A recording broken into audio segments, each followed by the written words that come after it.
How hath the Lord covered the daughter of Zion with a cloud in his anger, and cast down from heaven unto the earth the beauty of Israel, and remembered not his footstool in the day of his anger. Israel was often referred to as his footstool, also the earth is. It says, the Lord hath swallowed up all the habitations of Jacob, and hath not pitied. He hath thrown down in his wrath the strongholds of the daughter of Judah. He hath brought them down to the ground. He hath polluted the kingdom and the princes thereof. He hath cut off in his fierce anger all the horn of Israel. Horn is representative of power. And he hath drawn back his right hand from before the enemy, and he burned against Jacob like a flaming fire, which devoureth round about.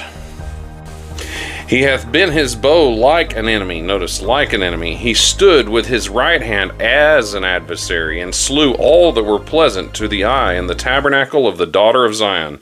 He poured out his fury like fire. So what are the key takeaways from this passage? What do we learn? Well, we learn that God is fair. He treats Israel just like he treated other nations. They were committing child sacrifice. They were extremely violent. They were oppressing the poor and the widows, something God really takes seriously. He does not like the underclass being mistreated by those with means. Also, God cannot protect those who are doing evil. I mean, it shows God is the one doing this, and ultimately God is responsible for everything. The buck stops with him. But he basically cannot protect them from Satan. Satan wants to kill, steal, and destroy. But God protects us from Satan. But when we go so far, he can't protect us anymore.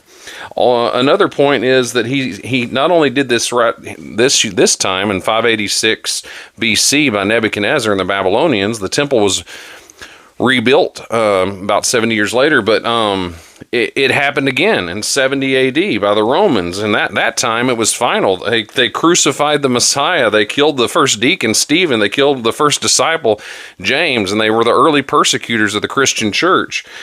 Israel was basically the chosen vehicle to bring forth the Messiah. But when the Messiah came, yes, there were Jews that accepted him. In fact, the original church was Jewish. But when they rejected him, the covenant goes beyond the Jews. It goes to the whole world. It's with the whole world. The covenant with Abraham was. And you can read that in basically every New Testament letter, but Galatians 3:27 through 29 is the best one. It says, if you belong to Christ, you're Abraham's seed. So it's not about the literal land of Israel. We need to get our eyes off of that. It's about the covenant God made with humanity through Jesus.